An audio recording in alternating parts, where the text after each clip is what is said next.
So here we are, Rick and I, Rick Redel and Bruce Firestone again. We just spent some time talking about PQ scores, positive intelligent quotient scores, and how important it is to try and have a positive attitude. We all know that that's important. And we all have these little inner voices that say, you know, you're not worthy.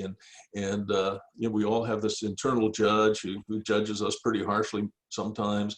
And we have these little saboteurs in our heads that say, oh, you're a faker and all the rest of that. But there are ways to combat that. And Rick and I have talked about that. There are ways to identify, you know, Rick, one of my, you know, inner saboteurs is the pleaser. I like to be liked. I mean, who doesn't, right? But the pleaser can be obsequious and you know, it can be a suck up and you know, it can be a really actually unpleasant person, believe it or not. So when I see that pleaser coming out, the fact that I know that pleaser's in my head, you know, allows me to sort of say, hey, shut up. You know, I know what's going on here, and then just get up back to a more even keel. And then we did talk about all of us have a judge inside of our heads, and again, just knowing that the judge is there. Sometimes we can, just by knowing the judges in our head, we can say, you know what, I actually do know what I'm talking about. Get the hell out of my head, you know, and having, again, a more even keel, etc. So we did talk about that. And one of the things that we did conclude at the end of this, you know, 15 or 20-minute discussion that we had was that what can really help a lot of people, myself, Rick, and pretty much everybody I coach, is to really resolve three things. One, find your why, which is something Rick and I have talked about now for a few weeks and months. You know, Mark Twain said it better than I'll ever say it. The two most important days in your life are the day you were born and the day you find out why. So once you found your why, that's a big step forward, you know, your purpose in life. And then the second thing is to find a place to stand, a place where you feel you belong, right? And that gives you a lot of confidence. And then the third thing, which I think is really important, is that you're now, I hope, after a few months of coaching, you're now on a path to more financial stability. Because if you can achieve more financial stability, you do feel like you belong somewhere, you know, the right geography, the right house, the right apartment, you know, the right country for that matter. And you're doing something that you're passionate about, that you have skills that apply, that your gut instincts tell you, yeah, this is good, this is the right thing for me. Then probably a lot of other problems that we all have in our lives, problems with our kids, with our spouses, with our employees, a lot of the issues, they become a lot, you know, the things that were huge become a lot smaller. So we spent about 20 minutes on that, and I think that was helpful. But we're now going to talk about the MMW model. Yeah, I know we changed it from MMI to MMW, right? Yeah.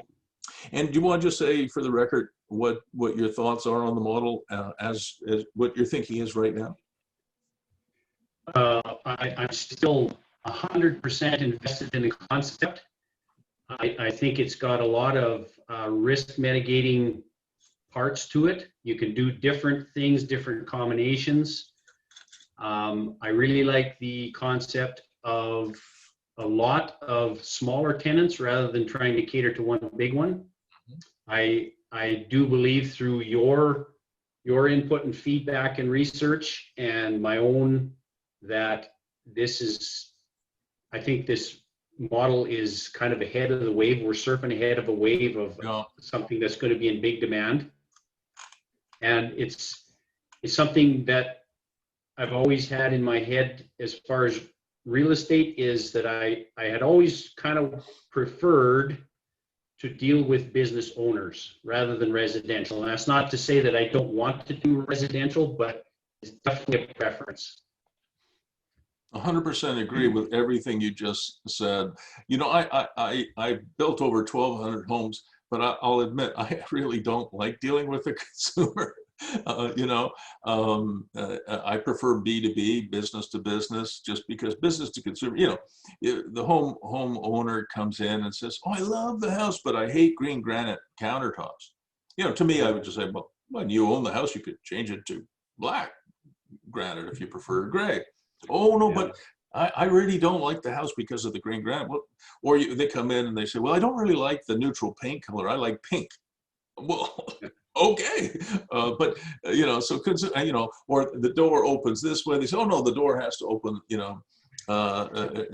has to swing left instead of swing right. Well, that's easy to fix. You can fix it once you own the property, So dealing with consumers is obviously it's a bit finicky, and I don't really have a lot of patience for it, even though I've done a lot of it. So I really like the model, and MMW stands for mini micro warehouses, no, Mini micro works. workshops, or mini No, micro just works. works. Oh, Mini micro works, kind of like skunk works. Yeah. yeah. No, you told it. I'm gonna write it down. MMW mini micro. I like that, works. And we came up with a tagline. Do you remember what it is? I do, actually. I do, because I prepared for this meeting. We said the be all and end all of maker spaces. Oh, okay. Yeah. Oh boy, this is embarrassing. My tagline for my baby. What is it? It was the be all and end all of maker spaces. That was just a sec here, Bruce.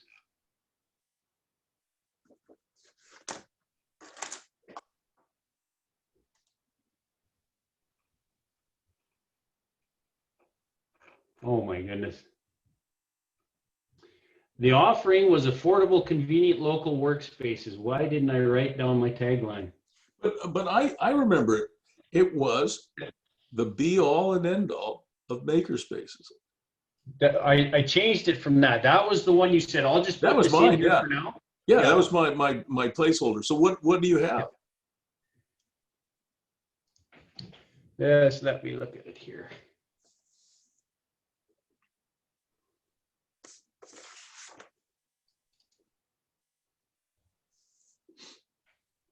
Oh, yeah. What you actually helped me with this other one here too. Okay. Bruce, this is embarrassing. It is. I was so happy that I came up with it. Now it's completely gone. Shit. Spaces, workspace for makers and shakers. Oh, that's it. Workspace. That's much better.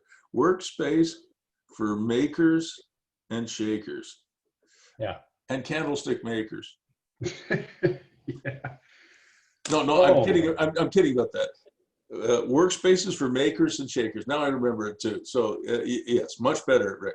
That's excellent. Do not lose that again. All right. Okay. So one of the things you asked me, which I thought was really good, is can we come up with a bunch of criteria of what the perfect building looks like, and then work backwards. So we're going to come back to that. But I thought the second item on your agenda, if I have your permission, we could deal with that first. And the second item was the pros or cons of in-town versus outside of town, MMW, right? And you're going to recall, I'll just go back here to Google Maps, and I'll share that with you and the record. You remember the Akins Road facility I showed you? I sure do, yep. Akins Road in Kent. Now let's look at this, okay? So here it is. You can see my sign there, remember that? Yep, you betcha. It says Bruce. And a couple of things that you asked me in the agenda, all right? So a couple of things you asked. One was whether you have to be in town for MMW, or can you be slightly outside of town, 10 or 15 minutes away. And so here's Akins Road, which is very successful. I went back there, I guess 10 days ago to revisit with the community, and just to see how it's going, because I've been working with this group for a long time. And this is a 20,000 square foot warehouse that Warren Beatty, Mark McDonald, and their other partner, Chris, have redone as mini workshops, and it has become just a blowout success. But look, let's look around again. It's in the middle of nowhere. I mean, this could be Alberta. This could be Alberta. Am I wrong? Oh, absolutely. Yeah. I mean, Christ Almighty, that thing is as flat as a board, and you know, lots of well, you know, there's some prairie in Alberta too. You know. Yeah. So first of all, it's and I'm exaggerating. It's not quite in the middle of nowhere. Let's go back to the map. And I'll just go to the aerial view. So here is Akins Road. Yeah. Well, I think you're within 15 minutes of 300,000 people, though. Yes. So thank you. So I'll just go back here. Whoops, there we are. Perfect. And you can see it. So it takes exactly 8 minutes from the highway. Here is this is the Trans-Canada Highway going right through Ottawa. Okay. So if we just keep going on the 417 and just follow your nose, eventually I'll end up in Alberta a long time from now. And so it is. This is the main highway here. Sorry, here, Highway 417, and you get. I beg your pardon? Yeah, 417. Okay. Yeah, the 417 right here, and it from the moment because I've done it so many times. From the moment I leave the highway, get off that interchange. At the speed limit, I can be at Akins Road in 8 minutes. So to me, that's nothing. That's nothing. And when Mark and Chris and Warren bought this property, you remember no one else wanted it. It had been on the market, I say 300 days, but it wouldn't surprise me if it was over a year. I suspect it was over a year. Number one, because the ceiling heights were, you know, so low. You know, most people want for industrial property, they want 18 to 24 feet minimum. I've told you that Amazon is now at 60 foot. Wayfair is talking about building 90 foot clear heights. Yeah. So 10 foot 2 is completely substandard. No one wanted to buy it. I thought they had bought this complex. For some reason, I remember they had paid $450,000. But when I went to visit Warren last week, I asked him again. I said, "Can you remind me?" Because I mean, I know I helped them with it. It was $250,000 that they paid for it. It was not very much. And so here, this suburb here is called Kanata. It's in the west end of Ottawa. This is Stittsville.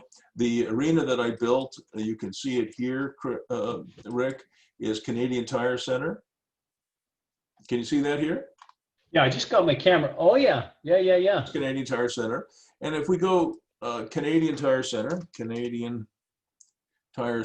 we just do the direction thing. Google will show us that, oh, that's a little further than I thought. It shows that it's about 14 minutes from the Canadian Tire Center to Akins Road. So it's within that 15-minute range that you talked about. Yeah, that's through traffic, of course, probably. Well, I maybe so, but I know I can get from here to Akins Road in 8 minutes, but Google says from Canadian Tire Center, 14 minutes, all right? Yep. So there are about 120,000 people living in Kanata. Now here's another suburb called Stittsville, and I think there's probably another 50,000 or 60,000 people there. And then if you look over here, there's Barrhaven, so not very far away. Gee, I didn't realize how close it is, but Barrhaven is huge. And then of course you've got Ottawa right here, which is about 1 million people. So Barrhaven probably has, you know, 150,000 people. Kanata's a little bit smaller, I think. Stittsville a little bit smaller again. So you know, certainly you have 300,000 people within a 15-minute radius. Mm-hmm. And anyway, so when I'll just cancel that. So when they bought this property, it was completely empty. It was Modern Niagara, which is an HVAC company. And you asked me also in your agenda, are these cloth buildings, these Quonset huts, any use? Right? Mm-hmm. Remember that in your agenda? Yep. They are tremendously helpful. So there's a big one here, which was already there. You know, Chris and Warren and Mark, the owners, did not have to build them. And I did most of the, maybe almost all of the leasing here. So this Quonset hut is big. It's that overhead door is I'm sure it's 14 feet wide, and it's probably 16 feet high. So if that's 14 feet, this is probably close to 35 or 36 feet. It's about 100 feet long. So I think this is about 3,500 square feet. It's not heated or air conditioned, obviously. It's just a cloth building. But we rented that to a road salt company called Demchem. So what Demchem does is it does parking lot maintenance, okay? Okay. And they've been there for at least 3 years, maybe it's even 4 years now. Now, can you see the farmhouse back here? You bet. So that farmhouse is rented now to an environmental company, and they've done a beautiful rehab on the farmhouse. Yeah, the farmhouse was it wasn't falling down, but it needed quite a bit of work. But that's the world headquarters for an environmental company, quite a successful company. Huh. This is 20,000 square feet full of micro workshops. And then I'll see if I can back out here, see if I can get an oblique view. Yeah, I can. And so there's the farmhouse, which has been rented to an environmental company. This is Demchem. Here is it's not quite 20,000, 18,000 square foot warehouse. And here is a smaller cloth building, Quonset hut, I guess. Not really Quonset hut, because Quonset huts are metal, but still similar to Quonset huts. And that's rented to two really smart young guys who run a company called Instant Lawns. So what they do is they specialize in growing grass. It's really clover that grows to about 3 inches or 2.5 to 3 inches and then stops growing. You never need to mow it. Really? Yep. Interesting. And they're brilliant young. I mean, when I rented it to them, the younger brother was 19 and his older brother was 21. Huh. And they had started this business. This is big business now. And I think they're well into the 7 figures, and I mean, they'll do sod if you want sod. Like if you have kids, young kids, and you want to do a backyard where the kids can play, soccer and other, activities. You can't do that on clover. You need real sod. So certainly they'll do sod lawns, no problem. But their clover lawns are probably verging on half of the business now, maybe even more than half. Because, I mean, think about that. If you're a commercial landlord, you would like to have beautiful lawns that you never have to cut. Yeah. All right? Yeah. So I would actually say that you do not, in my opinion, you do not have to be inside, a city to make it work. But you do have to be within reason, right? You have to be reasonably close.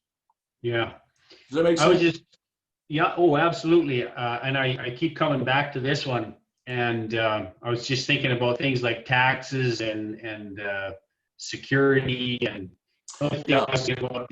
How are they set up for sewer and water at this place? Is it all, they just got to pump it out? And So great question. So this building here has a drilled well. You know what a drilled well is, right? You betcha. Okay. So it has a drilled well and a septic field. Okay. Okay. And the septic field is you go down this drive here, there's the Quonset hut, and you hang a left, and in behind there's an area that has been, we have bollards, so nobody drives on it, and that's where the septic field is. So the septic field serves the house and the warehouse. And you're absolutely right. The property taxes here are significantly lower than they would be if it was on pipe services. So in the city of Ottawa, I don't know what it's like in Edmonton or Red Deer or Calgary, but in the city of Ottawa, if you are not in the urban services area, you don't have to pay for transit, you don't have to pay for water, you don't have to pay for sewer. And at least in my experience, people do not mind, a 10 or 15 minute drive to and from work. It's zero traffic. They don't mind. Right. Yeah. Well, I mean, they could end up driving less than somebody that's closer, but they got to fight traffic every day. Yeah, I mean, what really frustrates most human beings is getting hung up with traffic. You know, the traffic lights, people cutting you off. You know, you're sitting at an intersection for 10 minutes not moving. You know, it's bad for the environment. It's really a stupid way to live. Obviously, if you live in Barhaven or Kanata or Stittsville and you come out here, there is no traffic. And the other thing that I found, Rick, and you probably know this, is that if you have a 10 or 15-minute drive home, even if you've had a bad day at work, you know, maybe a couple of orders were canceled, you have time to cool off before you go home. In my case, you know, my home office is here. If I'm having a bad day, if you tell me to F off today and, you know, it hurts my feelings, I walk out that door, my family is there. And, you know, maybe that's not a great situation, you know, and I'd have to, you know, take a time out. I would actually take a time out myself and collect my thoughts before I even open that door, because I don't want my family to be hurt because I've had a bad day at the office. But 10 or 15 minutes is good. In San Francisco or Los Angeles, because housing is so expensive, some people are commuting 2 hours and sometimes even more than 2 hours in one direction.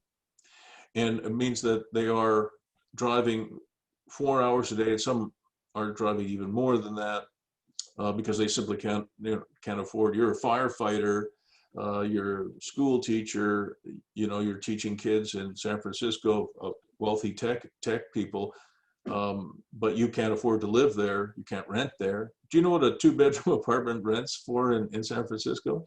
No. Between $7,500 and $8,000 US a month.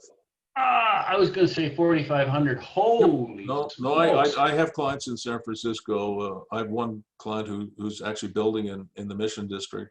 And for a 50-foot wide by 100-foot lot deep, he paid $2.3 million US for a lot, 50 feet by 100 feet in downtown San Francisco. So if you're a teacher and you're making a decent salary of $85,000 US a year, which is decent, you can't afford to pay $7,000 or $8,000 a month in rent for a 2-bedroom apartment. If you and your wife had one little kid, and there's no way, you have to drive to Oakland and sometimes even further. So 10 or 15 minutes, I think, is fine. An hour is not. Right. So I think that's one of the things that goes into this. But coming back to your question about security, one of the things I wanted to mention to you, because I thought that was an excellent question, is we have in our zoning code here in Ottawa, and I look for it, is we have a number of industrial zoning designations that allow accessory residential.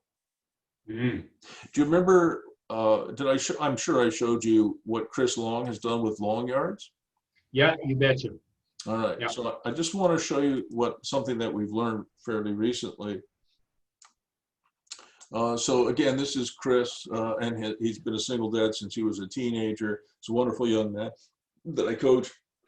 Here's his daughter, Lily, and they open Long Yards on Bank Street in Ottawa. Yeah. They opened last October, and he is just blown away by the success he's having. He can't develop the mini contractor yards fast enough to keep up with the demand. He cannot. Good for him. He's a wonderful young man, and really. I really appreciated his webinar. That was good. Yeah, he did a great job. But do you remember what the house on the property looked like? Yep. So he bought this industrial property for $470,000. So he didn't do quite as well as the guys on Akins Road, but still, he bought 10 acres of industrial land. That property on Akins Road is only 2 acres. Okay. So it has a 20,000 square foot warehouse. It has the 2 Quonset huts, we'll call them Quonset huts, and the farmhouse on 2 acres. This was 10 acres of, almost 10 acres of heavy industrial land, and it had this beat up old house. And as you recall, I told him, Chris, you should never, ever, ever take this down, because in this case, this is grandfathered, but if he were to take it down, he would never get permission from the city to put another house on it. You can put a house as an accessory residential use on light industrial property, at least in this jurisdiction, but not on heavy industrial. Okay. They don't want, they don't want a house next to an oil refinery just in case the damn thing blows up. Every once in a while, Right. oil refineries catch fire, boom. And if you're Yeah. living in that house and there's an oil refinery 100 meters away, you're likely to end up dead. So I said, don't take it down. So this is what it looked like. And, you can imagine people drove by this property as well, Rick, for hundreds of days. Nobody. That's perfect. And That's perfect.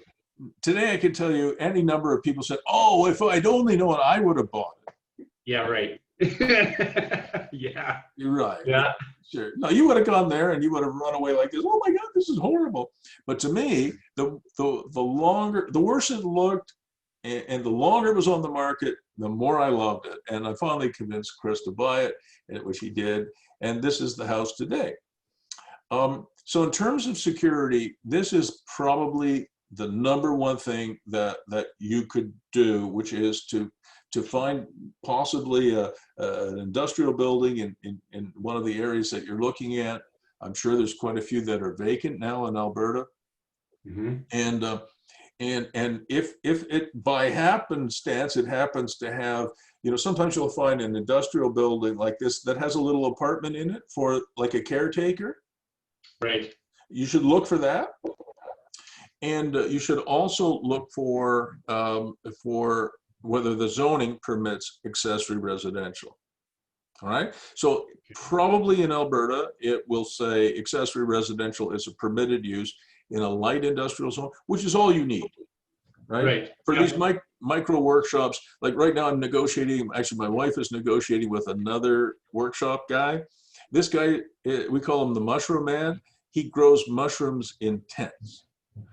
And the one thing that I wanted to make sure is that he grows mushrooms in tents, but not on, shit, but on sawdust. Because if you grow mushrooms on sawdust, it doesn't really smell bad. But if you grow it on the other stuff, it's pretty bad, and he'll smell up our whole building. So we're not sure if we're going to accept him as a tenant. But whether it's the mushroom man or there's another young woman that rented a workshop. She does beautiful clothing, really funky stuff, and she just was doing it in her apartment, and now it's impossible. She's got way too much demand. And then we've got a custom furniture guy. We've got a heritage carpenter, a few others, I mean, none of them need heavy industrial. It's like I said. Well, heavy is going to cost more to buy and maintain too, though, isn't it? Say that again. Light. The property designation heavy is going to cost more to purchase, and taxes and all that kind of stuff. I think that's right. I think that's right. Although this is heavy industrial land. This is. Oh, okay. Yeah, no, Chris is heavy industrial. It is heavy industrial. Oh, okay. But he doesn't really need that designation. It just so happens. But because it's heavy industrial, his taxes might be higher. That's possible. But because it's heavy industrial, if he removed that house, he could not build it again. Right. Yeah. So I said, whatever the condition. I mean, that house had 2 or 3 feet of water in the basement. I mean, it was like a complete mess. But today, as you know, he's got a 2-bedroom apartment upstairs. He's got a 2-bedroom apartment downstairs, and he turned the garage into a very nice office. And what he did with it is, I'm going to try and remember now. So there's a nice couple who are living here on the ground floor, and in the back they have, in behind the house, they have a mini contractor yard, and they do. I can't remember. He told me last week what it is. So anyway, he's rented the upstairs where somebody can live, and in the back, they have a mini contractor yard, so they can live and work in the same place. But the other thing that does by having somebody living on this site is the likelihood of vandalism and theft goes down a lot. Great. All right. So accessory residential is very important. In the basement, he rented that out to somebody who I think the basement is also rented to somebody who will live there, And what he will do is in the front, he's going to rent a contractor yard in the front, and he's going to put out front, he's going to put sheds and bunkies and things like that, and sell sheds and bunkies from there. Because, you know, it's a very busy road. Bank Street is a busy road. I don't know, probably 15 or 20,000 vehicles a day. And, you know, people love to buy sheds and bunkies for their backyard, for their cottage, whatever. So, and then he has also rented this garage as an office to somebody who has a contractor yard too. So out of this house with the 3 contractor yards, he makes $6,500 a month from that house. And when I tell people that, they say, oh, that can't be true, that you could make $6,500 a month out of something that looked like this. Yeah. Last year at this time. Yeah. But it's true. That's what he did. So anyway, coming back to Akins Road. So I went back there last week, and here's Akins Road. This is Warren, one of the owners. Here are some of my clients who are looking at doing something similar to this for themselves. Very nice family. You know, here's this guy here. He runs a workshop here that does prototype. He runs lathes and computer controlled cutters. They do tech prototyping for the tech industry. But now, this is interesting, Rick. And now his business was doing very well before COVID, but the growth curve has gone from this to this. And I said, why? He said, because Canadians, and I think Americans too, are really focused now on onshoring industrial production. I see.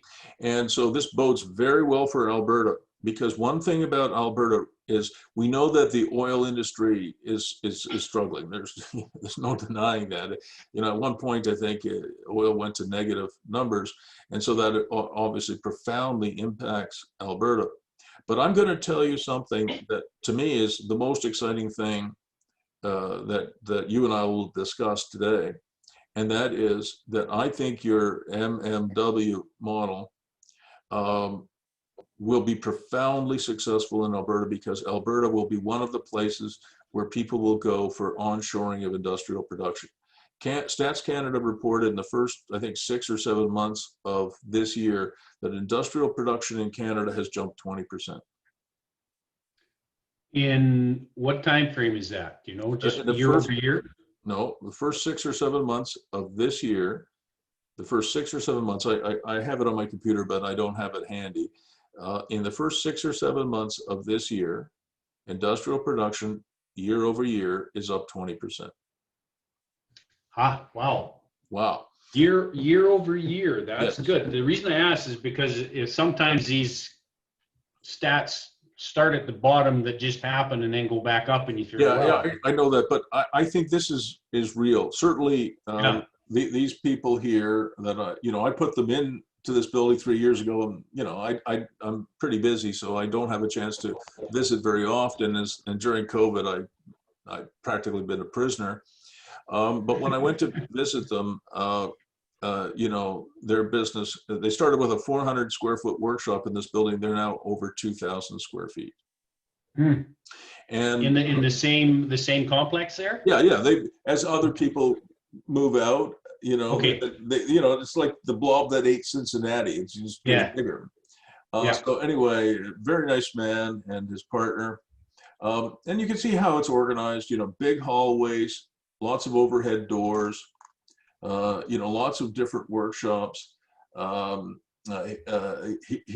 it was here he is again with his business partner, and you can see that they've gone from a 400 square foot workshop, which looked like this, and they've taken the adjacent space now, which was at one point, you know, Habitat for Humanity. Habitat for Humanity was just using it for storage. I prefer, I mean, I'll rent a workshop for storage if somebody insists on paying, you know, the freight, but I'd rather have, you know, live bodies there. And the reason for that is the other thing that I think will really make this model work for you, Rick, is that Warren and his two partners, Chris and Mark, have created this wonderful community. Yeah, that's what you wrote in your email. That's so good. It is so important because, you know, when you're a part of a community, you don't want to leave. Yeah, Remember I exactly. said that the most important thing is find your why, find a place to stand, right, and solve your financial issues. Well, these two young men here who I've dealt with now for over 3 years, they're so happy. You know, just every day they come into work and they get the smile. You know, they can afford to pay their mortgage. You know, and they can get their children some nice things if they need to. You know, for Christmas time or whatever. And it to me, you know, I came out of there feeling, you know, like I was 10 foot tall. Yeah. So they just opened up some walls, did they? Yes. Well, in this case, yes. So going back here, this was their original, and you can sort of see back here. Can you see the double door there? Yep. Yep. So that was new, and that leads into this. Sorry, it leads into this space here. Okay. Yeah. Yeah. Right, and this is a separate workshop. This is another group that has this guy's a handyman, and he has his workshop here. But look at the way it's set up. Now, just to give you a little bit more background on these guys, the biggest part of their business now is not tech prototyping, although they're still doing quite a bit of that. Their biggest part of their business now is making parts for HVAC systems across Canada. Huh. Because, you know, like this year, you know, I own a few properties, my wife and I and my family. I bought 3 lawnmowers this year. None of them worked. Brand new lawnmowers. You mean brand new ones? Brand new ones. You know, none of them worked. Not one of them. You know, the first one we bought was a Honda mower. And, you know, I've got some property management guys who work for me. Nice young men. And they do a great job. Couldn't fucking start the thing. Wouldn't start. It didn't matter what they did. We tried to tinker with it. So I said, okay, take it back. So we took it back. We got a Toro. Right? It didn't work. Out of the box. Didn't work. The third one we got, you know, and you know, grass has a horrible tendency to grow. And you know, I don't want to get, you know, you know, we have residential properties, we have commercial, we have industrial property. I don't want to have my neighbors mad at me, you know. So I actually had to start calling my goddamn neighbors and saying to them, look, I'm really sorry. I know this building looks like crap, but during COVID-19, you could not get, there was a shortage of everything. And you could not get spare parts, you know, and so Honda and Toro and others were shipping things that didn't work. It's not really their fault. Look, the whole world went to hell in a handbasket. We're not out of it yet. So I mean, you know, I don't get mad. You know, like you, as a younger person, I probably would have got mad too. But I don't. I just, you know, everybody around me was mad. I said, hey, whoa, wait a second. Everything is screwed up. Everything's screwed up, and we'll return it to Home Depot or wherever we got it from. We'll get a credit. And finally, we got another Toro motor, a brand new one, that it would work, but it was missing a spring. And so, you know, you would have to, it would you know, when you're it self-propels, right? But it was very unstable. So we had to back order a part. But the reason I tell you this, Rick, is that Alberta has lots of people who are welders and HVAC guys and gas installers and you know who really know stuff, how to make stuff. And so these guys, they're called Precision something rather. Precision. What they're doing is that Home Depot. HVAC guys, people who run, you know, huge companies, can't get spare parts from our supply chain. Like Canada's supply chain has been disrupted, as much of the world has been. And we have 2 very unreliable partners that we used to, our supply chain was incredibly integrated into the United States and more recently into China. But China has proven itself to be an unreliable partner. They seem to have a real hate for Canada right now. And the United States is you know, a traditional ally, but not acting like that. Yeah. You know, at one point during the pandemic, I think the current administration said to 3M, you cannot export any of your N95 masks to Canada. Yeah, I remember that. Yeah, and we have had a very close relationship in terms of economic integration with the United States. But that is no longer true. So when the two fellows here told me that their business had just literally doubled in size in 6 months, I wasn't surprised. But I wanted I've spent a bit of time on it, but I really wanted to solidify that in your mind, because this thing is going to catch fire. And I think Alberta is fantastically well placed to reposition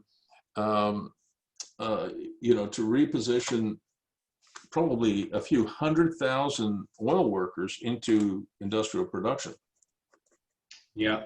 Well, I keep coming back to this Kanata property in my head, thinking, man, that would work out here. Yeah, but so the next question I had for you is, where are you at in finding a building?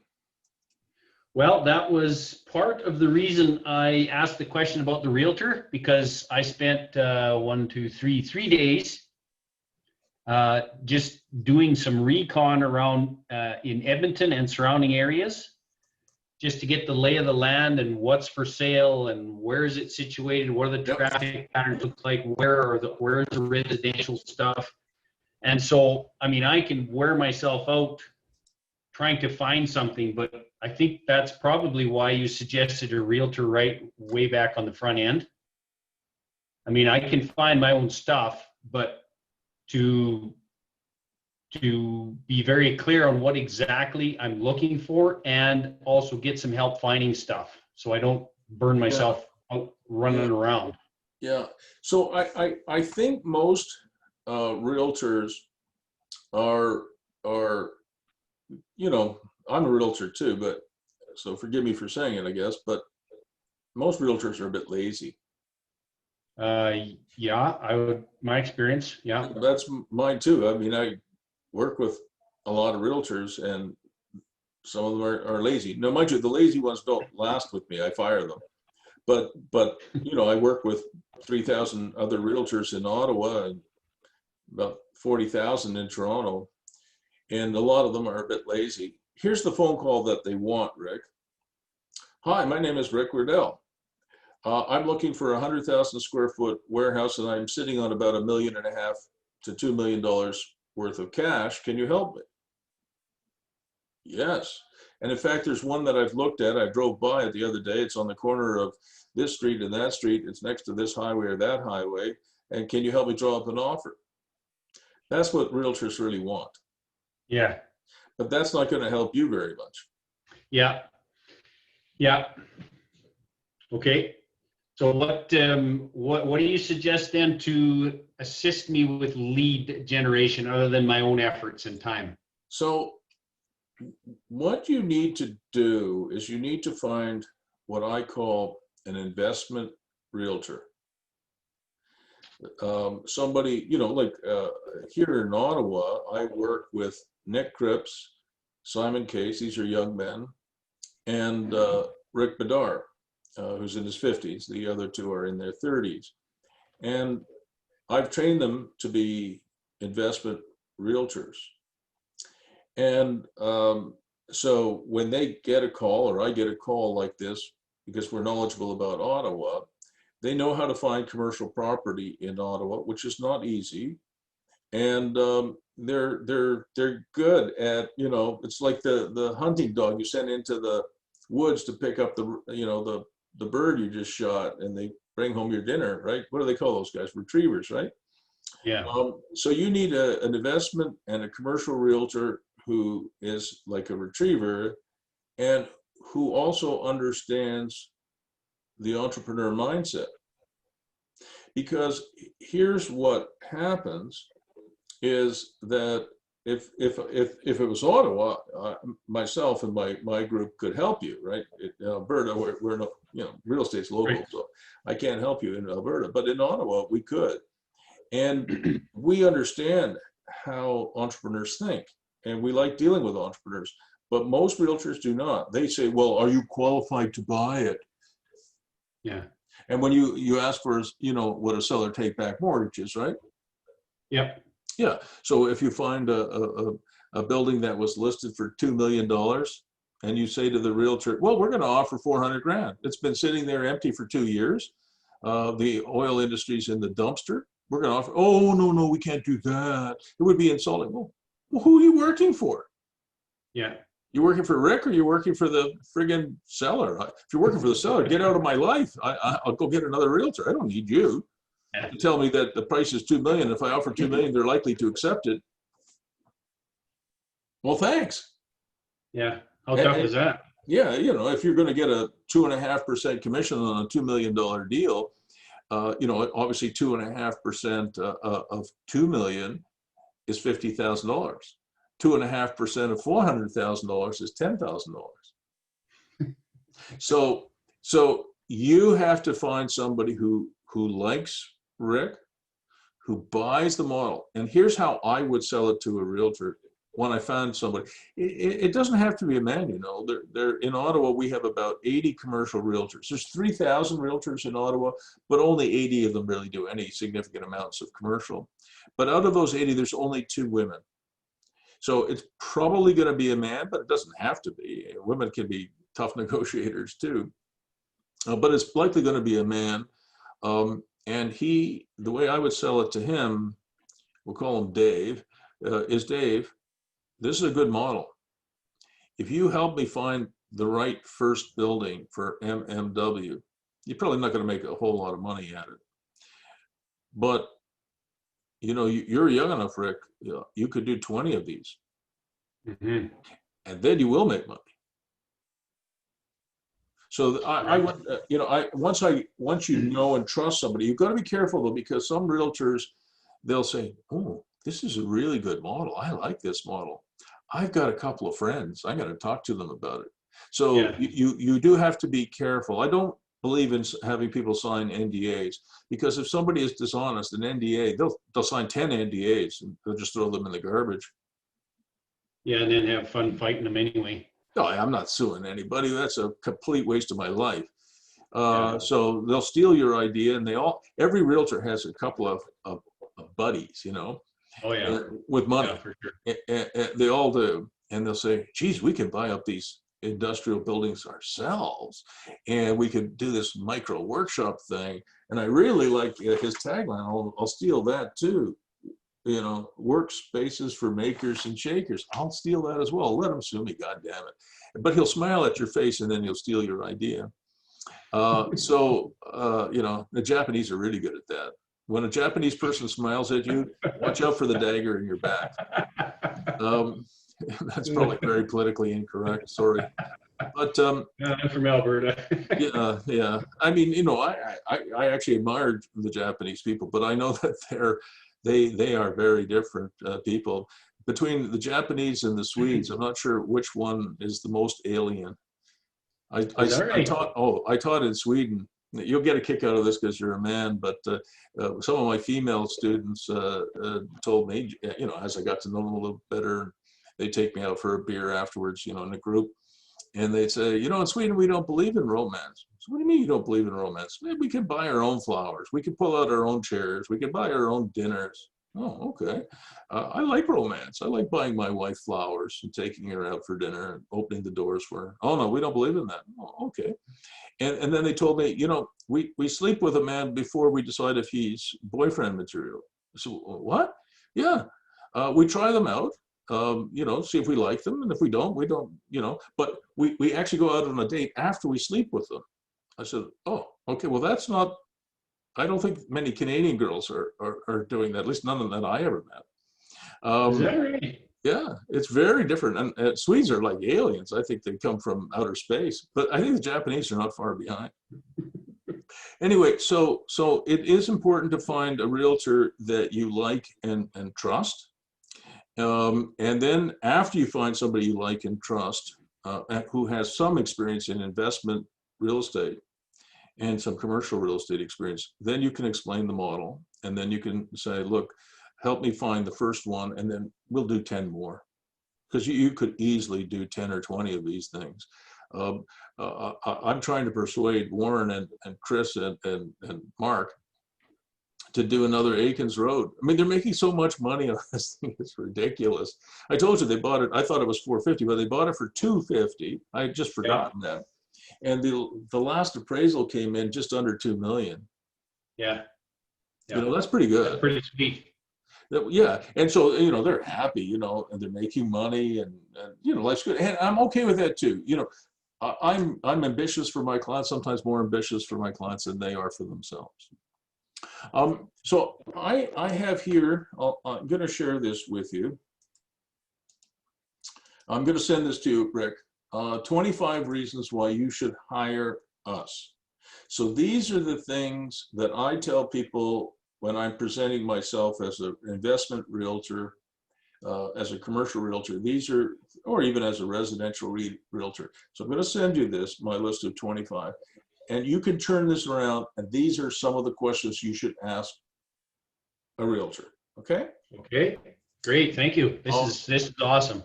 So I want somebody who's relentless and doesn't quit.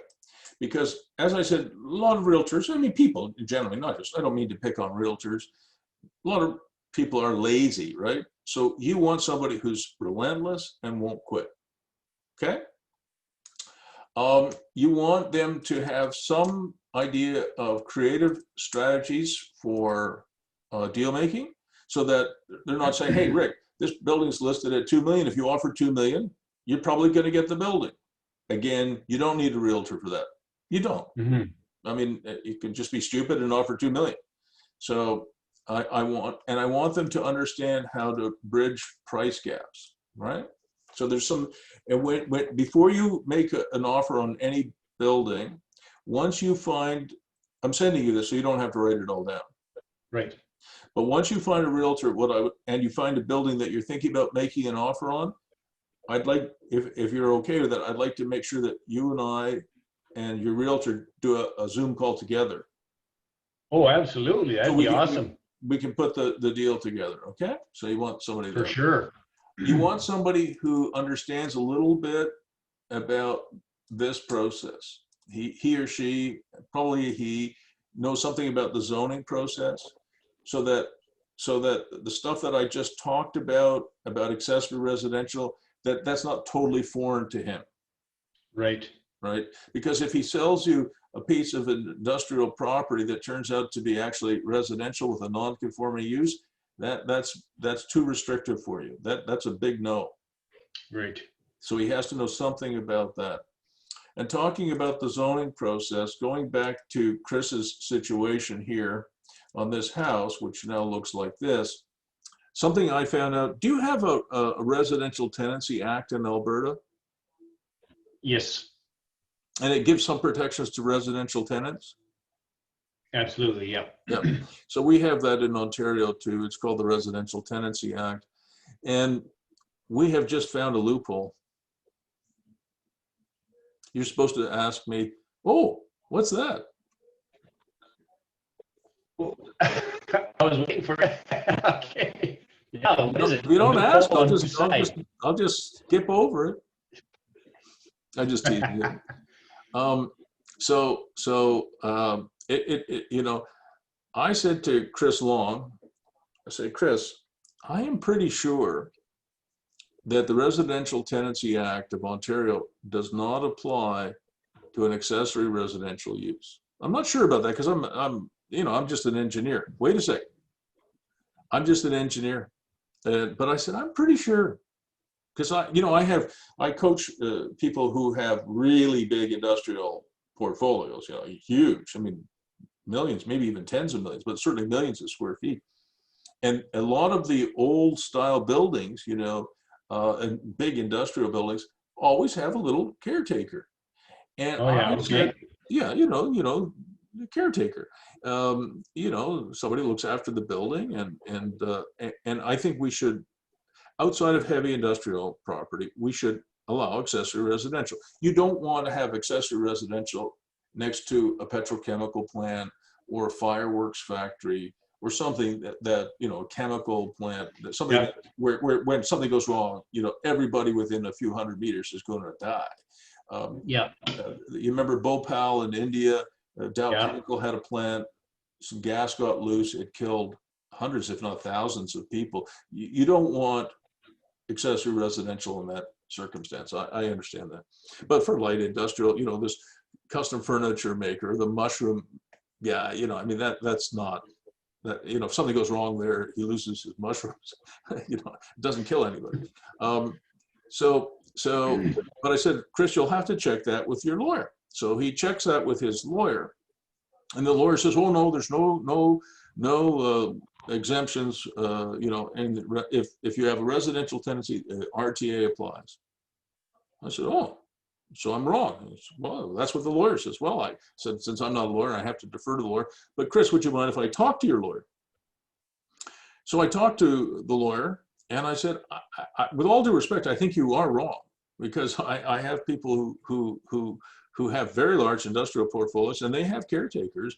And if the caretaker is misbehaving, you know, maybe he's drunk on the job or he's smoking weed on the job, they fire that guy and they get rid of him. Like, that's it. They go in there and they take his furniture and they move it out of the street, and he's gone. And he has no rights. But I said, I would defer to you, but could you look again? And sure enough, 2 fucking days later, excuse my language, but 2 fucking days later, the lawyer says, "Oh, actually, there are 2 exemptions in the RTA, and accessory residential is exempted from the Residential Tenancy Act, provided that it's a commercial lease with accessory residential." So when Chris, watch this. So when Chris rented this to the people who have the mini contractor yard in the back, the lease that we did for Chris Long is, it's a commercial lease that says you're renting a mini contractor yard, or in this case, maybe you're renting a workshop, and you have access to this unit as an accessory use to your main commercial purpose. So if they don't pay their rent, and we told these people who rented here, both the upstairs and the downstairs tenants, we told them right up front in the lease, the Residential Tenancy Act of Ontario does not apply to this lease. And we wanted to make sure that they can't come back and if you don't pay your rent, we will issue a distrain, Chris will issue a distrain notice. Do you know what that is? A which? A distrain notice, Distrain, no. DISTRAIN. So it's like a notice that you can post on the door. You see it, you know, when a store can't pay its bills, you'll see a notice. It's an 8.5 by 11 sheet of paper. You post it on the door.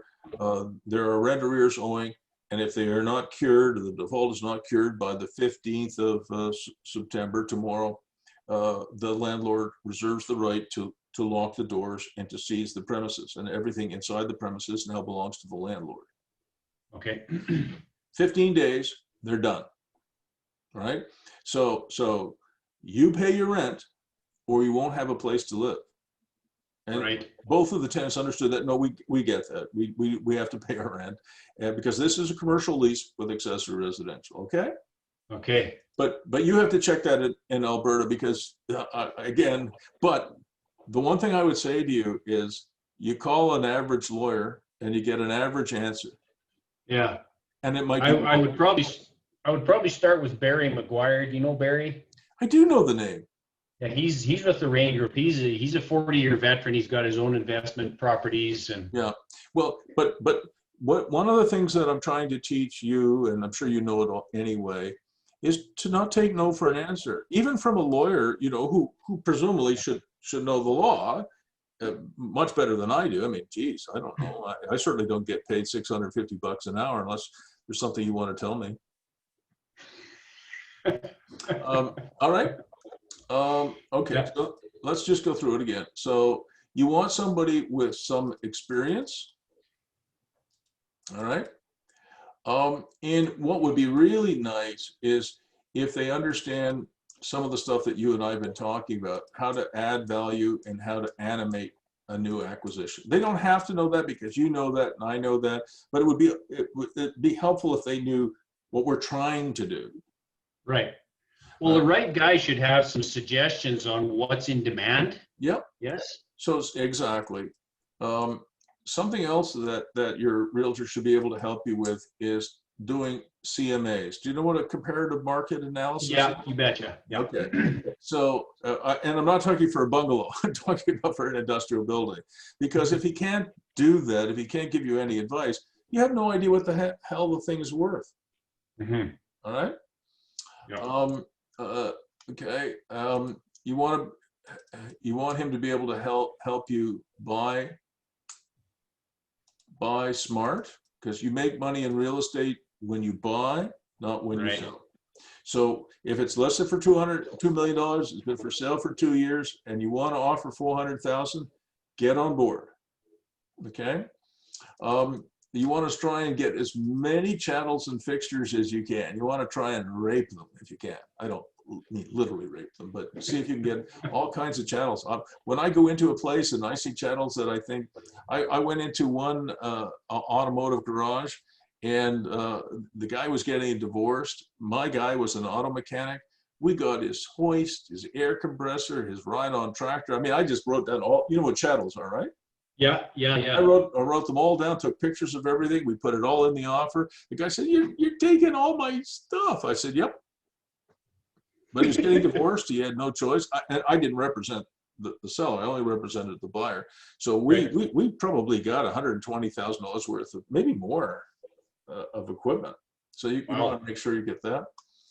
You want somebody who knows something about financing, so he can help you. Maybe he has a good mortgage broker, something like that. Maybe he knows something about investing and co-ventures, right? Which can be very important for you. Let's see if we can see what else. You want somebody who is organized. The worst thing is when they can't find their files. Like you know, with me, if I was a realtor, I'm like, my real job is being file clerk.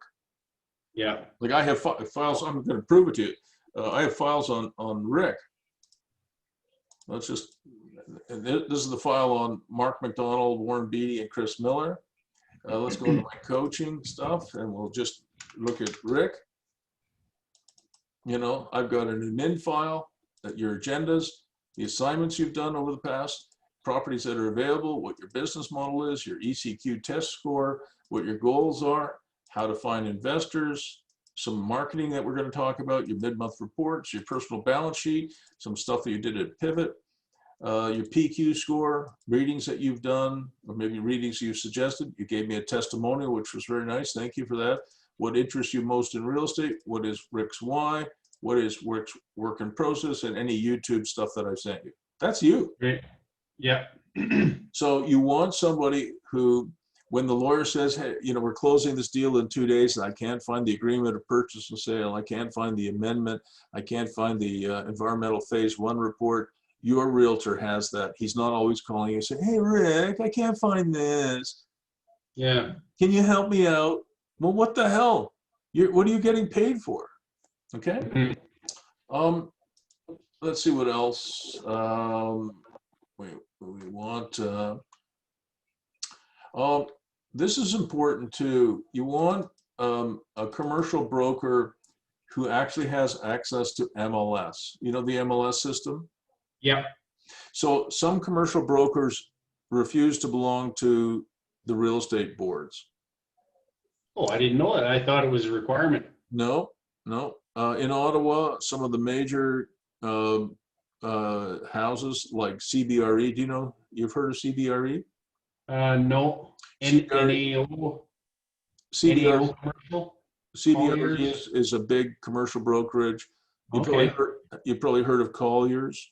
Yeah. You know, so there's some big commercial brokerages, and in Ottawa and other jurisdictions, they refuse to belong to the local boards. And the reason for that is they're trying to double end everything. What does that mean? All right. So what it means is, like, I'm a commercial broker, but I work for Century 21 Explorer Realty Inc. Century 21 belongs to the Ottawa Real Estate Board. So let's say you gave me a listing. Bruce, I've got some micro workshops. Can you help me out and lease a few for me? Can you take a listing? Sure, Rick, I'll do that. So we sign a listing agreement and I put it on MLS on the commercial side, right? Not on the residential side. It means that there are 3,000 other brokers in Ottawa, plus 1 million people who live here who have access to that information. And it means that other commercial brokers or just even a residential broker who represents somebody who wants one of your workshops can call me up or email me and say, Bruce, we'd like to bring an offer to lease for one of Rick's MMW workshops. Will you share commissions? Well, right on the listing, it says, yeah, you get 2.5% or whatever the number is. So, you know, he or she says, that's great. I look forward to working with you. However, CBRE, Barnaky, Colliers, Prime Corp, Metro Suburban, other commercial brokerages do not belong to the board, which means if you hire them to lease or sell or represent you, they would not share their information on the MLS system. They keep it close to their vest because say you pay a $6,000 commission for a lease, okay? So I bring you a client, he or she, they're gonna stay for 5 years, they're gonna pay a certain amount of rent, you're going to give Century 21, where I work, a commission of $6,000. But the other brokerage, which was representing the tenant, I'm only representing you, gets half of that commission, right? They get $3,000 and I get $3,000.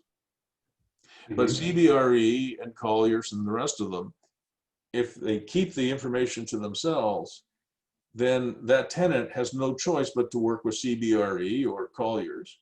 And that Colliers gets to double, and it means they keep the entire $6,000 for themselves. Oh, okay. Okay. And that is that is unacceptable. In California, it is illegal to represent both the buyer and seller, and or the tenant and the landlord. And I agree with California, and I have suggested to the Canadian Real Estate Association that we should change the regulations in every province and territory in Canada, and we should follow California's example. If you were accused of murder, would you want the Crown Attorney to represent you? Yeah, well, it is a total conflict of interest. It's a total conflict of interest, and trust me, you would not want the Crown Attorney to represent your interest, because the next thing you know, you're being hung until you're dead. It would be a terrible situation. You are entitled to your own lawyer and your own defense, or if you can't afford one, somebody will be appointed to represent you. And if you choose to represent yourself, you could do that. That is part of our constitutional right. But well, that's good to know, Bruce, because I've probably looked at, I don't know, probably 30 to 50 properties. I got 100 pictures or whatever, and a lot of them have these Colliers, NAO commercial. I didn't know that. Yeah, and so you have to be really careful. So speaking for myself, you know, by the way, I don't know for a fact if Colliers and NAI and the rest belong to the local board. You can check that. Right. But if they do not belong to the local board, you should not use them as your realtor, because they will sell you down the road. They will sell you out, those guys. So in Toronto, by the way, all of those guys do belong to TREB, the Toronto Real Estate Board. They do. But in smaller towns like Ottawa, maybe Calgary, Edmonton, I don't know, they don't. But you have to check that. I don't know your situation, but that's a very important question to ask.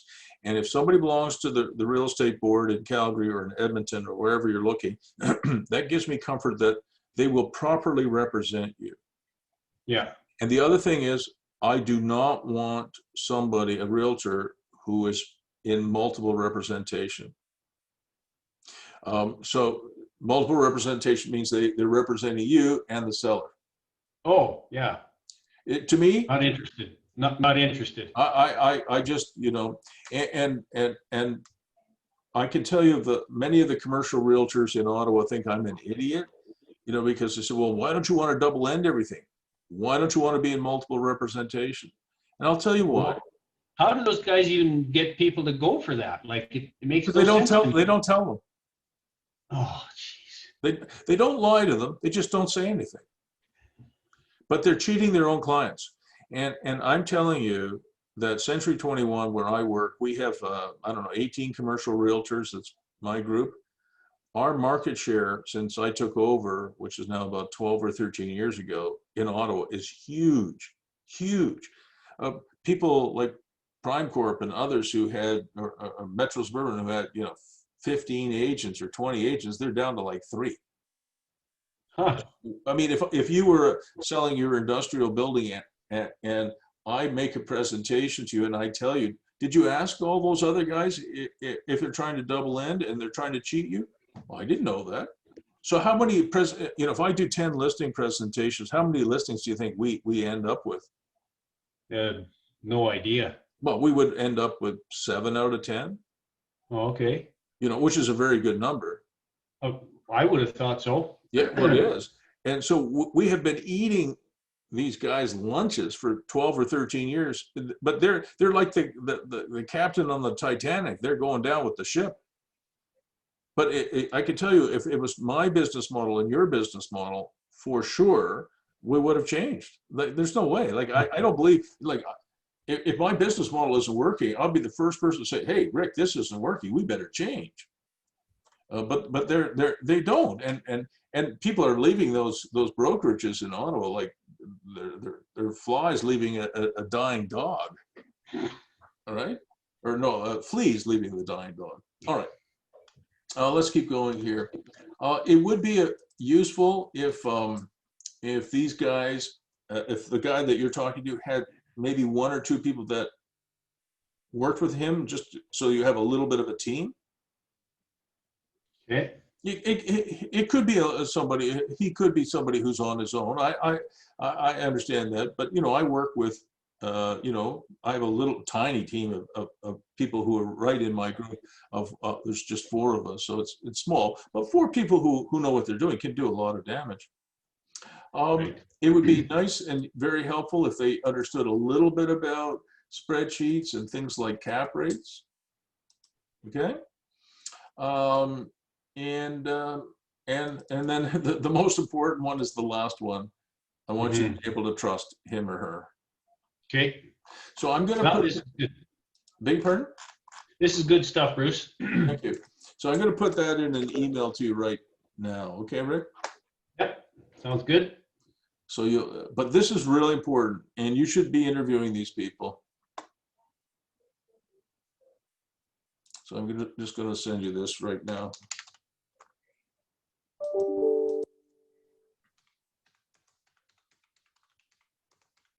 I'm calling it 25 Reasons Why. Okay. All right, it'll be on your email in a second. All right, so that was, I think, useful to do. Just before we get off the subject of Akins Road, as you know, something I would really like the boys to do is add, even in an industrial area, I'd like them to add a playland. So they have developed a really nice community there, amongst the little micro workshops. But I would like them next year to put in some silly games like cornhole. Do you know what cornhole is? Well, I know what the term means. Is that the beanbag? It's the beanbag toss game. It's a big NFL. It sounds kind of rude, but it's the beanbag toss game. Everybody. Yeah, okay. One of my clients has a playland. He built himself a little mini golf course. Another client of mine has a bowling alley, croquet, outdoor ping pong, pickleball. No, you don't put all of these things in. Gnome bowling. Who knew? Bocce is really popular. Here's another shot of outdoor ping pong. So I know it sounds kind of corny, and this is one of the things that I get a lot of pushback on. But for clients of mine who've done this, whether it's a residential property, a commercial office, even a shopping plaza or an industrial, for clients of mine who've done it, their tenants tend to stay longer and be happier. Mm-hmm. Or I guess I should have said that in the reverse. They tend to be happier and they stay longer. Right. So at the end of a busy week, if you were doing custom furniture and I was doing tech prototyping, at the end of the week, I say, hey, Rick, what are you doing? You know, it's Friday, it's a beautiful day. Why don't we want to have a beer and play some pickleball? And you say, sure. And listen, why don't you get your guys together and my guys together? So it is a bit controversial, but you know, this is where I want them to do a little bit of a playland right here. Well, right out in front there, eh? Right out in front. It's, you know, I put a bocce court in there, a couple of picnic tables, and you know, again, you know, Friday afternoon, you know, we don't have, I don't know about Alberta, but Ottawa only has 113 days of summer. 113? Well, I'm not sure we got that much this year, that's for sure. Yeah, so I mean, our summers are so short, and people who play together stay together. Yeah. So I just want you to keep that in mind and see where we're at. Okay, so the next thing I had something that I wanted you to try. Okay. All right. So I thought the very first thing on your agenda, at least after the PQ score, was can we get a score? Can we develop a scorecard, right, for the perfect building? Mm-hmm. And I said to myself, that is a damn good question. I wish I had thought of it. So this is something I did, but this is for residential. Okay, so this is a scorecard. I did this for housing. Okay, so what I don't do much residential, but when I do, you know, I have clients who I've known for a long time. They say, Bruce, I want to find a house. You know, I'm sort of like McDonald's. Would you like fries with that? Mm-hmm. Like if a commercial client of mine who I've been dealing with for a few years and sometimes a few decades, if he or she came to me and said, look, can you help me find a house? I will do that. You know, I will not say, oh, look, I don't want to do that. You know, I only want to do what I want to do. No, I put my clients first in every case. And if you put your clients first, Rick, you'll always have clients. Yeah, for sure. And that's why I think what CBRE and Colliers and Barnacky and these other guys, NAI, and all these other guys are doing is dead wrong. When you put yourself first, I mean, their market share is shrinking for reasons that are obvious, right? You if you put yourself first in you know, John Lennon said it better. You know, the more love you give, the more love you get, or something like that. Oh yeah. All right. Yeah. So I put this together, and I'll send it to you. What's important? So Rick Redel, he's a rich dude, or maybe not, but a client of mine says, I'm looking for a house. I would send you this. And I would say, okay, on a score where 5 is very important and 1 is not, can you tell me how important proximity is to schools? How important proximity is to shopping? How important it is to be in a, you know, higher socioeconomic neighborhood? How important is it to be close to hospitals? How important is fitness and recreation and parks? How about proximity to arts? How about proximity to air and rail links? How important is it to be close to downtown? Do you own other property? Do you want to, you know, maybe you own a few rentals. Do you want to live close to your rentals? Do you want to live in a neighborhood where the proportion of renters in that building or that neighborhood is very low? You only want to be surrounded by other owners. How important is neighborhood safety? How important is housing inflation to you? For some people, it's not important. You know, we have a lot of wealthy civil servants in this town. They make so much money and they have such a beautiful pension plan that whether their house goes up 1 or 2% a year or 4% a year, it doesn't make any difference to them. Not really. How important is it to be able to walk? How important is it that you have access to good transit? How important is the ability to find bike trails? Is a garage important, or is a carport okay? How many bedrooms above grade do you want? How many bedrooms or bathrooms do you want, above grade and below grade? So this actually it scores a bunch of different things. Total is 375, and it actually gives you a score. So when we look at individual houses for this particular person, we can actually put in values for this, and it's a pretty robust scoring machine. All right. So one of the things that I thought you could do is, I'll send you this, is that you should do something, obviously very different questions, but we've dealt with things today on what you should look for, right? You know, what is the perfect MMW?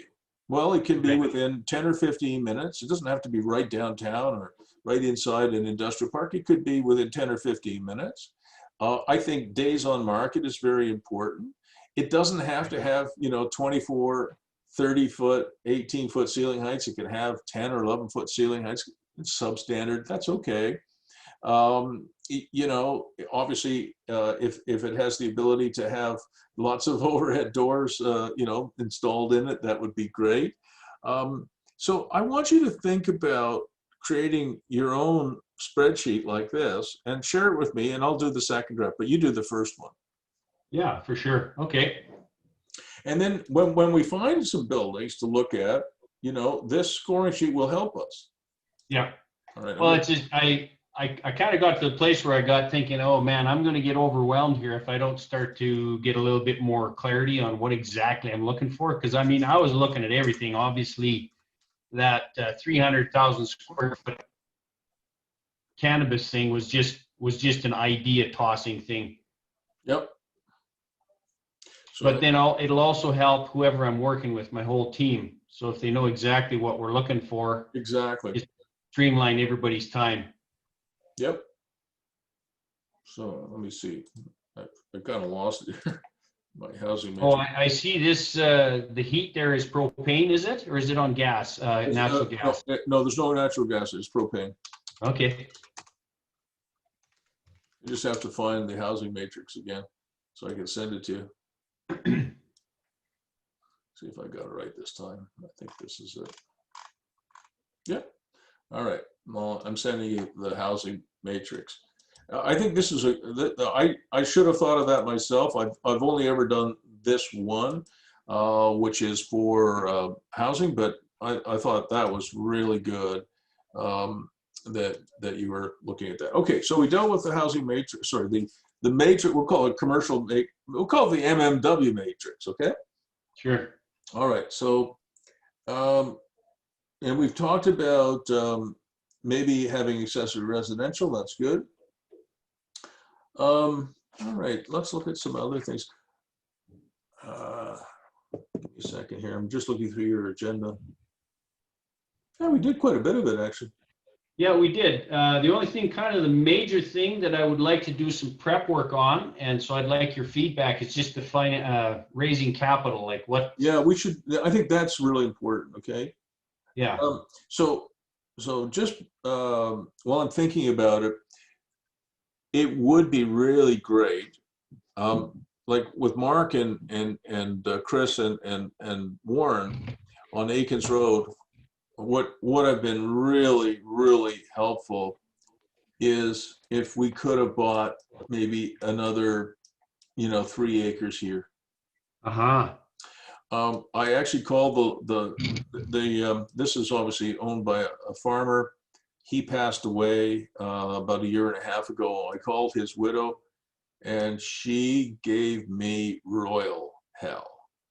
She said, "Don't you ever call me back again, you so-and-so." My husband, my timing was terrible.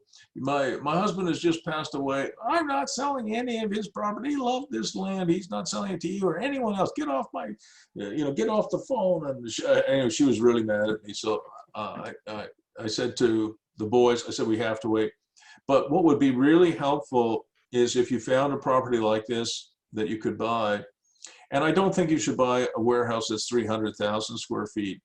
Or even one that's 80,000. Like, to me, this is 20,000, 18,000 square feet, and it's got the 2 coverall buildings, and it has the farmhouse. that's plenty. Yeah, That's I think perfect. so too. I think so too, because I mean, for starters, I'm cutting my teeth on this, and I'll be able to build up my business systems and get used to the whole So game. exactly. But for Chris and Warren and Mark, if we could, and we're going to try again. I mean, it's been now a year and a half since her husband passed away. In my time, I should have waited. That is on me, not on her. But if we could grab 2 or 3 acres here, what we would do with it is we would create mini contractor yards here, Mm-hmm. because that is an awesome combination, right? That Chris Long has proven that. You have a workshop here and you have a yard here, Yeah, no kidding. right? I mean, Yeah. that would, all of these people here would really like it. You could store lumber there. You could, NC cans. You could store stainless steel pipe. A million things that you need. Plus, of course, you could store heavy equipment there, buses and trucks and loaders and dozers. And if you have an RV, you could stick it there too. So, Mm-hmm. so another thing to add to your scoring matrix that you're going to build, Rick, another thing for you to add would be if this 20,000 or 30,000 square foot industrial building had some extra land. Right. Yeah. That's a nice thing to have. It's not essential, but it sure is. I mean, we're going to try again to see if we can convince her to. Yeah. And by the way, we would be prepared to lease the land from her. She could continue to own it. So we're going Right. to try that. Yeah. All right. So Well, let's talk. that's exactly one reason I was thinking about getting outside the city, is because it might be a little easier to get some extra property. If you could go to some farm and say, hey, look at, what do you want to do with this? I'll work with you. Do what you suggested. I'll even lease it off you for the first little while, and we can see how we work together, blah, blah, blah. Yeah, exactly. When you're ready, when you find something and you have a realtor that you like, and by the way, if you say to the realtor, if you want to, that Bruce is Bruce's company, Century 21, is referring me to you, then he can pay a referral fee if he wants to, and you agree, to Century 21, so I could actually make a little bit of money. It doesn't cost you anything. It doesn't cost you Right. anything. Sure. The commissions are almost always paid by the seller. And so say he buys, or you buy a $400,000 building and he gets a $10,000 commission. He could give a 25% or 30% referral to Century 21. I could make an extra 2,500 or 3,000 bucks. Again, it doesn't cost you anything. And Right. I probably will help the realtor more than he might think. Right. Yeah. But Well, that's plus entirely your presence and experience gives this whole thing more credibility. I think so. And, if there's a problem, I can help both you and your realtor. And I think it is fair, at least, to ask you to consider that. And it's a very small amount of money, but, I still work for a living, so that would be a meaningful thing. Oh, for sure. But anyway, that's up to you, obviously, not me. So, do you know what a small business loan is? Yeah, I think I do. It's just, So you read How to Find Investors. And by the way, thank you very much for pointing out that a couple of things in here are wrong. This is the article that I wrote some time ago on delivering profitability. oh, okay, right. And you pointed out that I refer to it in there, but some of the links are broken. Oh, okay. And the reason for that is a few years ago now, one of my tech guys convinced me to migrate from my old blogs to a new blog system, which is actually a better system. It's a WordPress blog. And he said, no problem, I'll port over 500 articles that you wrote. But what he didn't tell me is that all the links wouldn't work. Oh, So I have hundreds, maybe even thousands of links in publications that I've written that don't work. And do you want to fix those? I am going to fix them. Okay. The reason I'm asking, Bruce, is because when you send me stuff, I tend to look at stuff like that. So I know you do. with broken, what I can do is I can just keep saying, hey, I can't find this one. No, no, you said, so after this call is over, I will send you this, delivering profitability, and I will find the other, and I will fix the links, and I will, so if you find any of my links that are broken, I want to know about it, and I will fix it. All right, so enough of that, but let's deal with this. So you know what an SBL is. So let's assume for the moment that you found a building there, it's 20,000 square feet, and they're asking $100 a square foot for it. Okay? Okay. They're asking $2 million for it. But it's Alberta, and the industry is sucking, and it's been on the market 100 days, 300 days, 400 days, who knows? And you and your realtor and me decide that you're going to offer $400,000 or whatever it is. And let's say you get it for $500,000. You go up a little bit, or you get it for $450,000 or something like that, and there you go. So now you've closed on the building. We'll talk about how you're going to do that in a minute. But you go, holy shit, Bruce, I got this really nice building, but every workshop that I'm going to build, every 800 square foot workshop I'm going to put up in this building is going to cost me about $6,000. I got to put up some walls. I got to put some insulation in the walls. I got to put chipboard up. I got to put an overhead door in. I got to put some electrical in. Maybe it's $8,000 a door. I don't know. And so I'm going to do, it's 20,000 square feet, but I'm not going to do all 20,000. I'm just going to start with, say, 8 workshops of 800 square feet.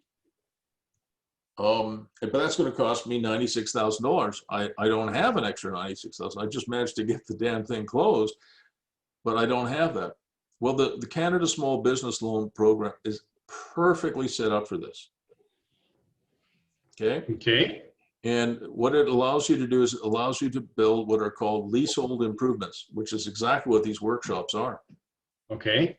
And so do you know how the Canada Small Business Loan Program works? No, I don't. So it is a very good program. A lot of government programs are terrible, but this one is a very good one. It's been around for a long time. Okay. So the way it works is when I was much younger, the maximum amount you could apply for was $350,000. But today I think it's $1 million. So $96,000 would be a small SBL, Small Canada Small Business Loan. So, and it's administered by the 5 chartered banks. So National Bank, CIBC, TD, Royal Bank, Bank of Nova Scotia, and Bank of Montreal. So do you deal with any one of those 5? Yeah, Scotia, yeah. Okay, so you would go to Scotia and you would say, look, I bought this industrial building. I'm going to build 8 workshops and I need a loan of $96,000. So the first thing that the Bank of Nova Scotia loans officer does is she or he laughs you out of the office and say, we only give money to people, we only loan money to people who don't need it. So sorry, can't help you. So that would be the wrong approach because you want to be successful. So you go in and you say to your loans officer, hi, I bought this industrial building. I'd like to apply for a Canada Small Business Loan. Oh, well, come on in.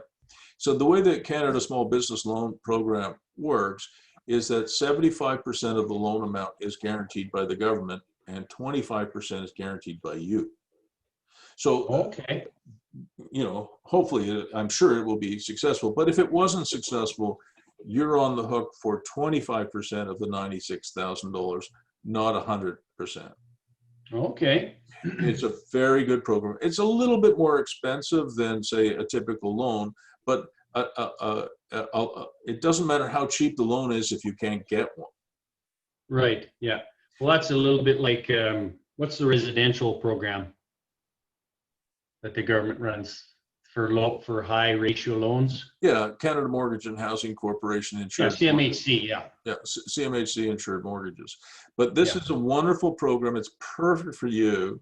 So you don't really have to worry about the fit up because you'll use, and the Canada SBL will cost you, 5 or 6 or maybe even 7%, but it won't matter you know, a typical workshop that's 800 square feet probably is going to rent for, I don't know, let's see, $15 a square foot plus in your area. You know, commercial, you have to add GST, right? You know that. Yeah. Okay. Yeah. And GST, by the way, is your friend. How so? Yeah, I'll explain that. So say you had an 800 square foot workshop at $15 per square foot per year, you know, it'll be about $1,000 a month plus GST plus hydro. You probably don't call it hydro in Alberta. What do you call it? Your electricity? Just Just electricity? power. Yeah. Yeah. Okay. So it would probably be, you know, I would price it at $985 a month for an 800 square foot workshop. Plus you pay GST on top of that, plus you pay for power, plus you pay for your tech package. Because all these workshop guys, they love the tech package. You know, they want to have internet, you know, so they can, you know, talk to people on Zoom, and they can sell on Zoom, and they get email and all the rest of Right. it. So and they pay for that. So you're probably going to end up with, I don't know, $1,200 or $1,300 a month gross. Okay. So if it costs $8,000, we'll just do it very quickly here. So if it costs $8,000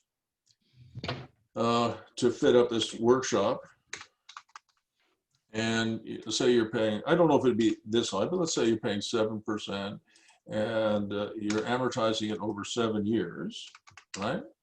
It means your payments are 7% is your rate. You're paying it back over 7 years. The present value is 8,000. Future value, you're paying it down to 0. And it's a Canadian mortgage, so I put in a 0 instead of a 1. And 1, it would be American. So divide that by 12. So on an $8,000 SBL, you're paying about $124 a month. Okay. Oh boy. Yeah. And you're getting about $1,200 or $1,300. So, you know, you can afford that. I mean, it would be great if this were like a residential mortgage of 2.5%. Yeah. You know, so Yeah. you know, but it doesn't really make that much of a difference. No. You know, it goes from, I'll go back to 7 here. So $105 at 2.5.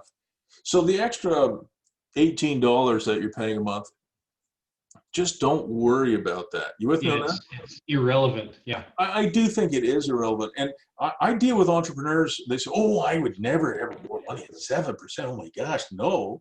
And I go, okay, the alternative is you have an industrial building with no tenants in it. Yeah. How is that No, better? I've 7%. 7% is Yeah. outrageous, Bruce. Oh, okay, what's really outrageous is having no tenants. Yeah. So I said, having access to financing, even expensive financing, it is more important than the rate, because you got to remember these workshops will last, you know, quite a while, certainly more than 7 years.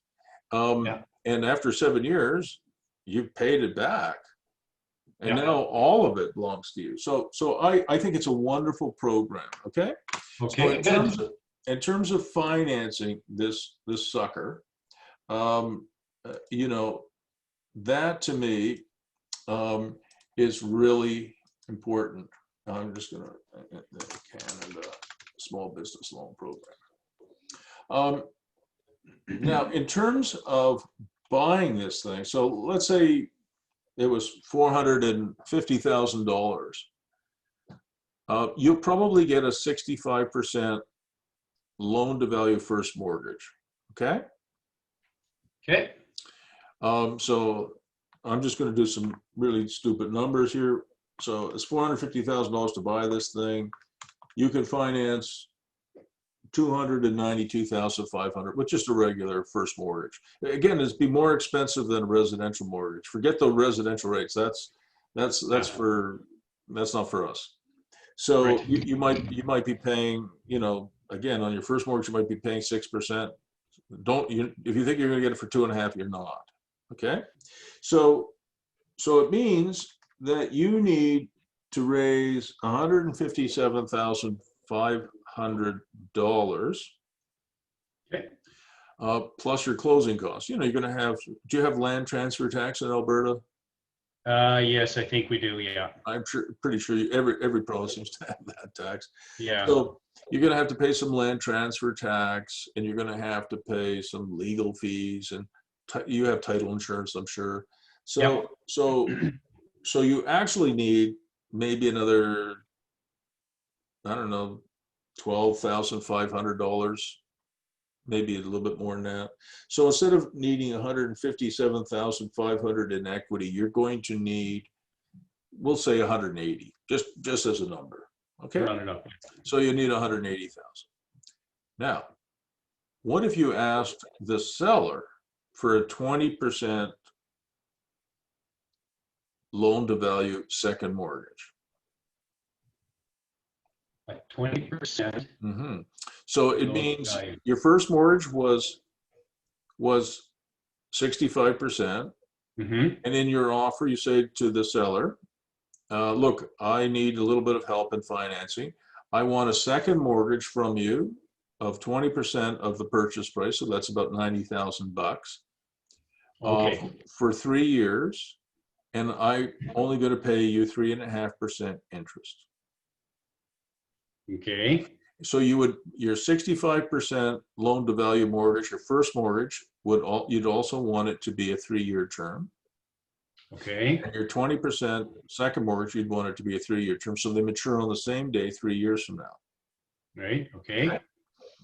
So now, instead of needing $180,000 of equity to buy this building, you got 90,000 of that from the seller as a second mortgage. So how much money does Rick need to find out to buy this building? Okay. I knew you were going to ask me that. I just got lost with that last bit there. That's okay. So I'll say it to you one more time, and this is being recorded, so you will get a YouTube video. So write it down. You bought the building for $450,000. Yeah. You got a 65% loan to value first mortgage. Yeah.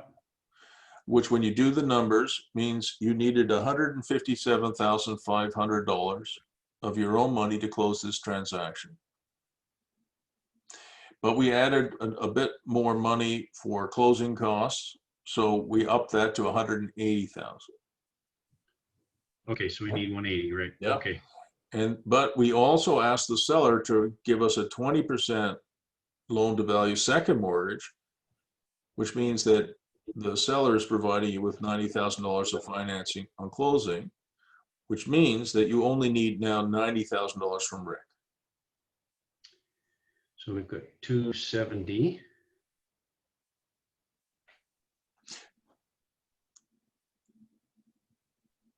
Okay, 90,000 from Rick.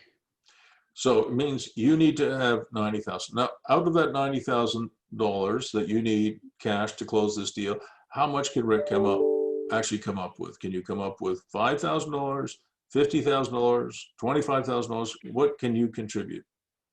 What could I? Oh, I'm sure I could come up with the whole thing if I borrowed it, but personally? Yeah, I mean, so let's assume for the moment, okay, just as a number, that Rick can come up with $45,000, okay?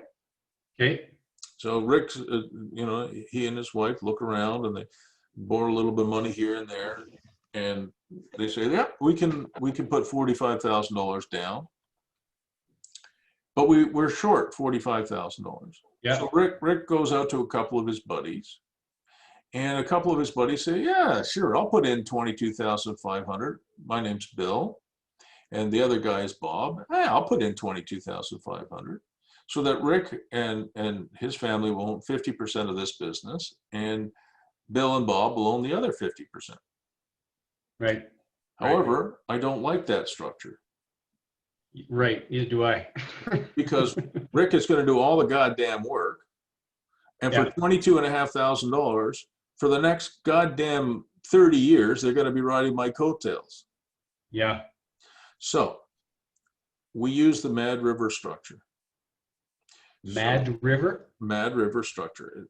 Okay. I call it Mad River financing, and I will send you, after this is over, I will send you a video training on what the hell is Mad River.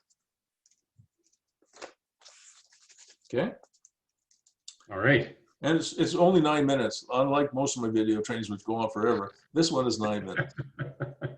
All right. So I'll send you that. And the reason I call it Mad River Financing is the first deal I ever did like this was in the United States in a ski hill called Mad River. Oh, okay. So it doesn't really mean anything. And you can't Google it because it doesn't mean anything other than that's the name I use.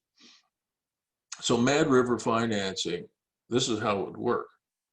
So Rick is going to put in $45,000 of equity. And Bill is going to put in, so hang on a second.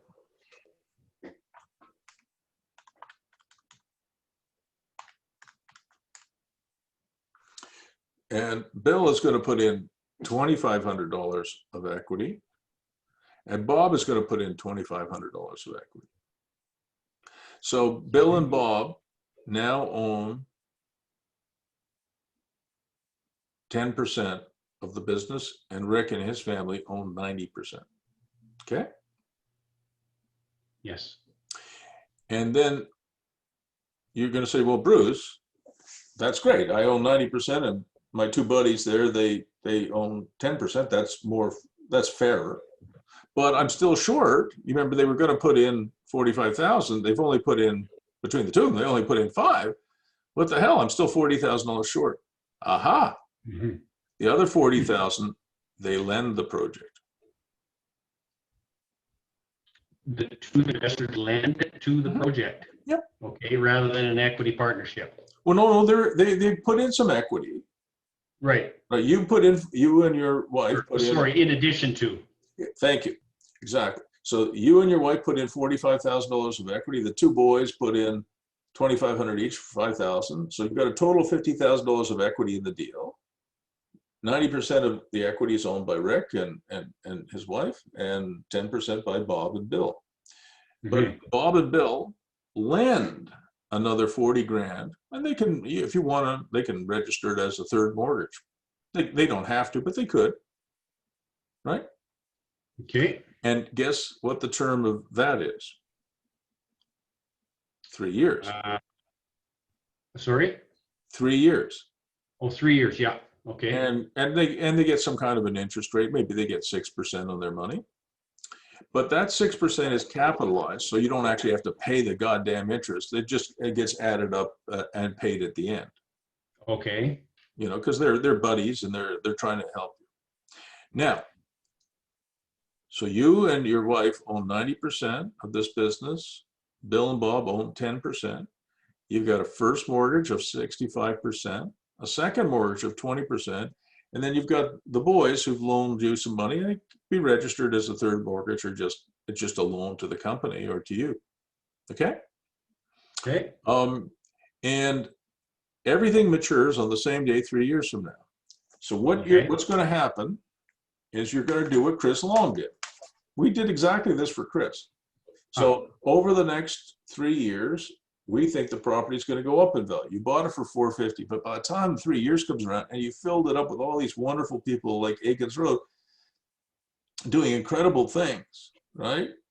Instead of being worth $450, 3 years from now, if you're as successful as Akins Road or Chris Long on Bank Street, it's worth $2 million.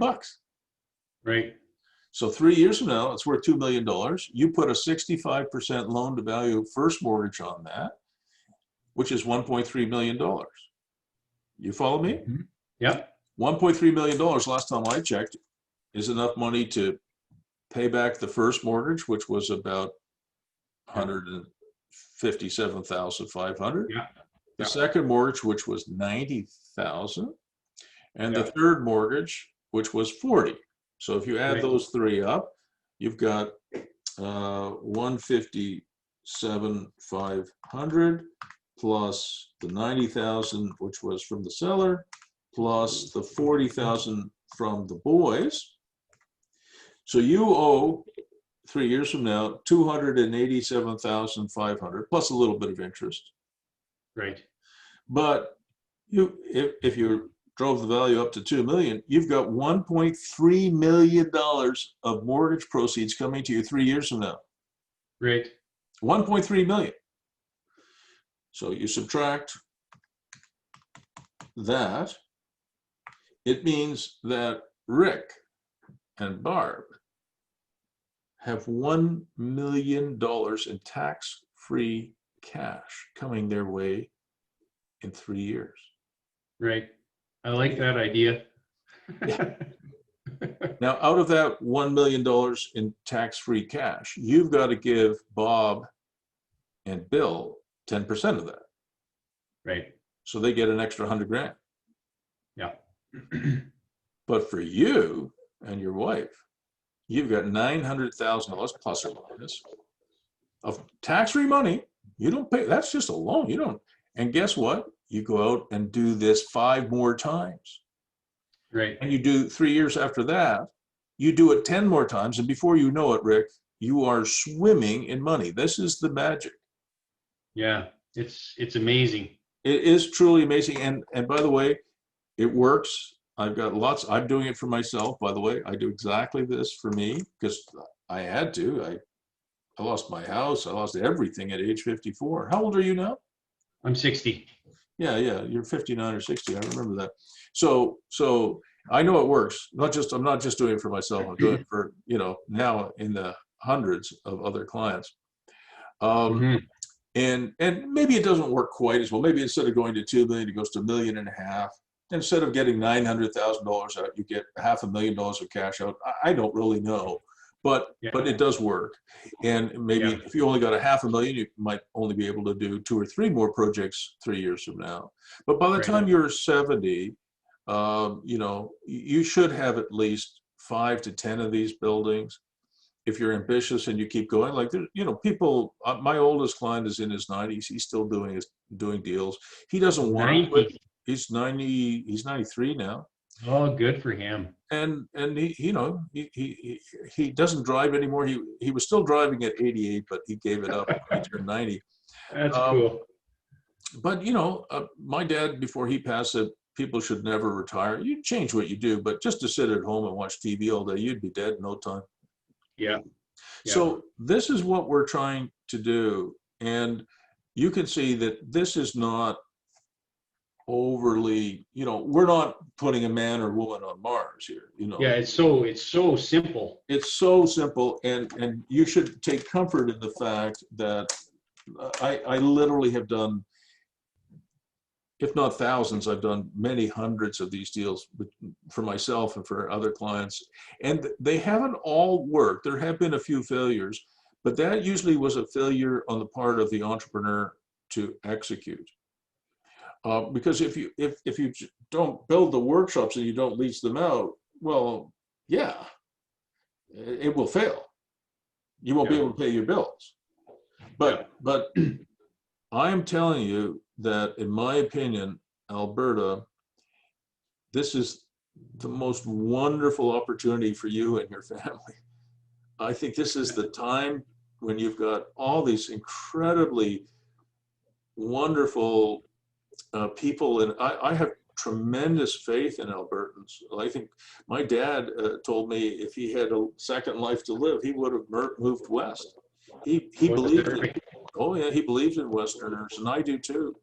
So think about all, I love Edmonton, I do, and I really enjoy Calgary. I have a daughter there, as you know, with her husband and her baby, and I telling you, there are more pickup trucks than there are people in Alberta. Yeah. So your model, MMW model, is fantastic. It's going to. I wish it was mine. Well, I'd like to take credit for it. No, it's your model now. And and so we didn't get through your whole agenda, and we did go a little overtime, but in the next 2 weeks, Rick, I'd really like you to try and put this into a bit of a higher gear. And I am absolutely confident in this model. I mean, there's no guarantee of success because if you, Yeah. like I said, if you don't execute it well, like ideas are great. I believe in ideas, but you know, if I have to choose between a great idea and lousy execution, or an okay idea and great execution, there's no contest. You need great execution, and that's on you. Yeah. Yeah, well, that was one of the 3 things on the first one, was just execution support. So, well, you'll get it from me, yeah, and I know I will. you have your work cut out for you, your homework. But I'm really excited about it. I mean, genuinely. Yeah, I am too, Bruce. Thanks for the call, and thanks for going over. This has been a good one. It was really great, and like I said, tomorrow you'll get it's about 5:30 here. I started at 5 this morning, so you'll get the YouTube thing tomorrow, not tonight. Yeah, sounds good. Thanks, Bruce. Thank you.